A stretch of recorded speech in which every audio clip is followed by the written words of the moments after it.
뉴스브리핑 제작에 도움 주신 분들입니다. 경험과 실적이 증명하는 김효지 부동산 전문인, 절세의 지혜를 나눠드립니다. 이상회계법인, 당신의 편에서 보험사를 상대해주는 제이슨문 손해사정사, 한 곳에서 시작되는 안정된 미래 선우앤선우 종합보험, 50불 이상 주문하면 무료로 배달합니다. 케이터링의 명가 참사랑, 20년의 경험과 실력과 노련함 우리들 척추신경원, 학자금과 대학 입시 상담은 AGM 인스티튜트. 홍성구의 뉴스브리핑 지금 시작하겠습니다. 로컬 소식입니다. 도널드 트럼프 대통령은 어제 브리핑에서 앞으로 고통스러운 2주를 지내게 될 것이라면서 미국인 모두가 하나가 되어 자신의 역할을 해야 할 때라고 강조하고 30일간의 대통령 대국민 지침을 지켜달라고 당부했습니다. 데보라 벅스 박사는 이날 워싱턴대 보건측정평가연구소의 예측 모델을 제시하면서 아무것도 하지 않으면 150만 명에서 220만 명이 사망할 수 있지만 사회적 거리두기를 전 국민이 실천하면 사망자는 10만에서 24만 명 사이가 될 것이라고 설명했습니다. 이 예측 모델은 미국 내 코로나19 사망자 수가 4월 16일에 정점을 찍고 서서히 완화돼 6월 11일이 되어서야 하루 사망자가 100명 이하로 떨어진다고 내다봤습니다. 벅스 박사는 워싱턴주와 캘리포니아주는 초기에 신속한 조치를 취한 반면 뉴욕은 어떤 이유에서든 때를 놓쳐 사망자가 급격히 많아지는 곡선을 그리게 됐다면서 다행히 캘리포니아와 워싱턴주의 경험이 다른 주들에게도 사회적 거리두기를 실천하면 코로나19를 통제할 수 있는 희망을 준다고 설명했습니다. 대통령의 대국민 지침은 10명 이상 모임을 갖지 않고 개인들 사이에 6피트 이상의 거리를 두며 개인 위생관리 수칙을 철저히 지키고 되도록 집에 머물러 있으라는 내용을 골자로 하고 있습니다. 워싱턴대 보건측정평가연구소의 예측 모델에 따르면 조지아주의 코로나19 신규 사망자 수는 4월 23일부터 25일까지 정점을 칠 전망입니다.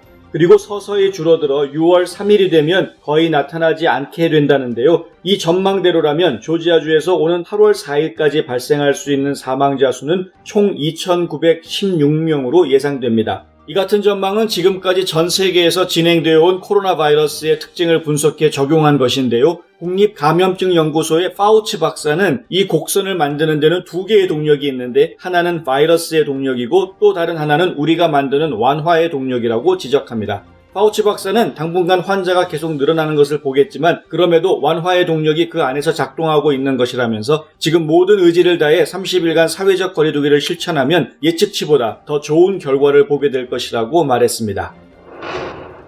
오늘은 전국의 인구를 조사하는 센서스의 날입니다. 동남부 한인인구 총조사위원회는 오늘을 기준으로 미국에 체류하는 모든 사람은 센서스 인구조사에 응답해야 한다며 꼭 참여해달라고 당부했습니다. 10년 전 센서스 조사에 따르면 총 12만 명 정도밖에 되지 않아 약 25만 명으로 추산하고 있는 현실에는 현저하게 못 미치는 수치입니다. 이렇게 인구 통계가 적게 잡히면 정부가 추진하는 각종 사업에서 불이익을 당하게 됩니다. 따라서 한인사회가 적극적으로 센서스에 참여해 정당한 권리를 챙겨야 하는 것입니다. 센서스국은 지난달 전국의 모든 가정의 인구조사 참여 방법을 담은 우편물을 발송했습니다. 이 우편물에 적힌 센서스 아이디를 가지고 인터넷 웹사이트에 접속해 설문에 참여하면 되는데요. 만약 우편물을 받지 못해서 센서스 아이디가 없어도 설문에 참여할 수 있습니다. 오늘입니다. 잊지 마시고요. 도움이 필요하신 분은 동남부 인구 총조사위원회로 전화하시면 됩니다.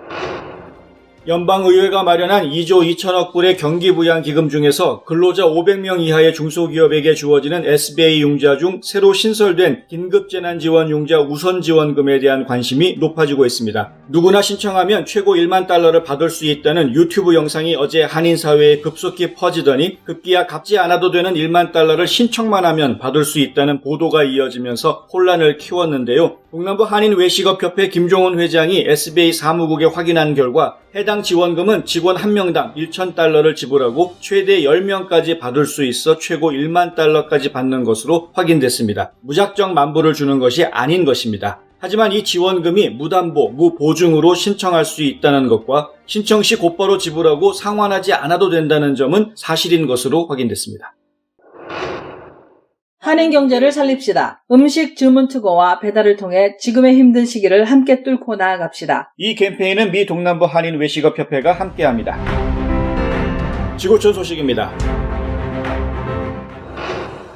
미국의 코로나19 환자 수가 중국의 2배를 넘고 유럽에선 안정세를 찾은 듯한 이탈리아 대신 프랑스, 스페인, 독일 등 주변국의 확진자가 급증하자 그동안 마스크 착용을 외면하던 국가들이 결국 기존 정책을 뒤집고 마스크 착용을 권고하기 시작했다고 연합뉴스가 보도했습니다. 코로나19 확산 초기부터 마스크 착용을 일상화한 아시아 국민들과 달리 미국과 유럽 국가에선 코로나19로 인한 사망자가 속출하는 국면에서도 환자나 의료진만 마스크가 필요하다는 정책을 계속 유지해왔습니다. 그런데 코로나19가 이런 생각을 바꿔놨습니다. 체코는 지난달 19일부터 공공장소에서 마스크 착용을 의무화했고 오스트리아도 지난달 30일 마트와 대중교통 등 공공장소에서 마스크 착용을 의무화했습니다. 독일 동부 튜링겐주의 도시 이에나도 공공장소에서의 마스크 착용을 단계적으로 의무화하기로 했습니다. 미국도 전 국민 착용 권고를 검토 중인 것으로 알려졌는데요. 트럼프 대통령은 어제 기자회견에서 원하면 스카프를 사용하라는 말까지 했습니다. 연합뉴스는 대통령의 이런 언급이 일반인은 마스크를 착용 안 해도 된다는 당국의 권고가 바뀔 것을 시사한다고 보도했습니다.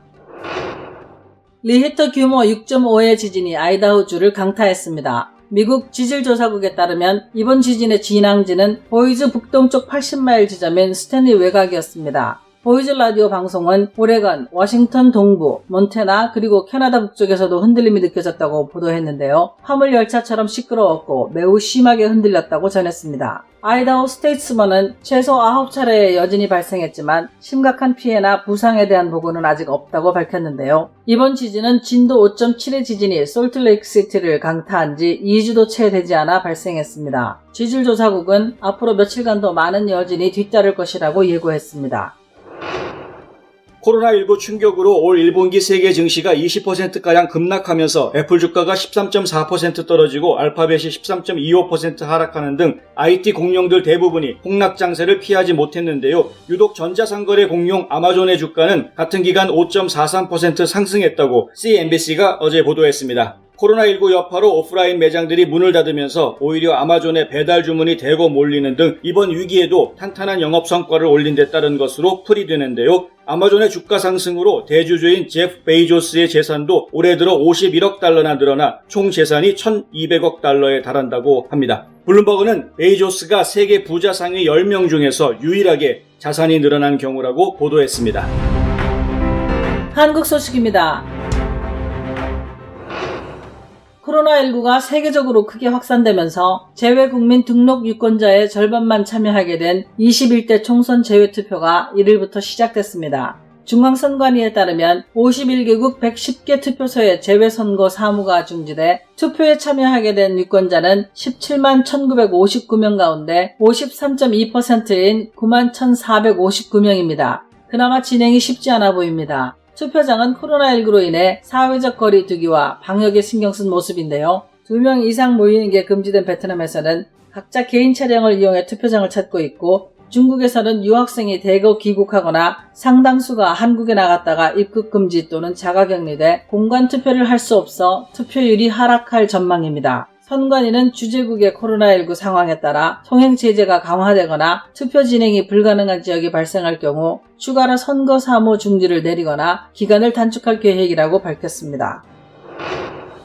강의 도중 일본군 위안부를 매춘의 일종이라고 발언해 시민단체로부터 고소고발당한 류석춘 연세대 사회학과 교수가 검찰에 넘겨졌습니다. 서울 서대문경찰서는 명예훼손 혐의를 받는 류 교수를 전날 기소 의견을 달아 검찰에 송치했다고 밝혔는데요. 수업 중 류 교수가 한 발언이 논란이 된 지 약 7개월 만입니다. 류 교수는 지난해 9월 19일 연세대 사회학과 강의에서 직접적인 가해자는 일본이 아니고 위안부는 매춘의 일종이라고 발언해 위안부 피해자들의 명예를 훼손한 혐의를 받고 있습니다. 류 교수는 또 해방 직후 쥐죽은 듯이 와서 살던 분들을 정대협이 개입해 국가적 피해자라는 생각을 갖게 한 것이라고 주장해 정의기억연대 관계자들의 명예를 훼손한 혐의도 받고 있습니다. 한편 연세대는 올 2월 류 교수를 올해 강의에서 배제하고 교원 징계위에 회부해 징계 여부와 수위 등을 논의하는 것으로 알려졌습니다.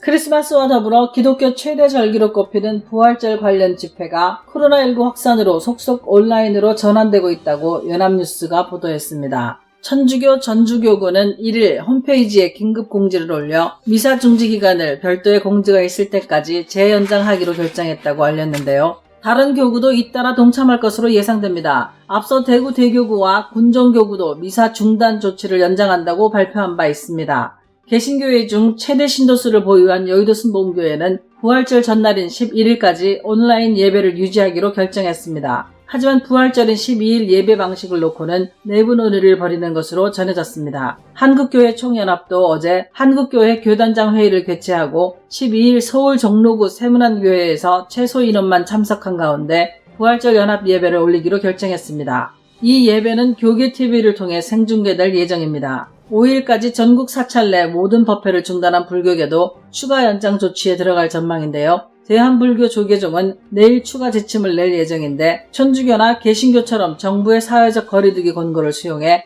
대중 법회 중단 조치를 재연장할 방침으로 알려졌습니다. 2020년 4월 1일 홍성구의 뉴스 브리핑은 여기까지입니다. 시청해주셔서 감사합니다.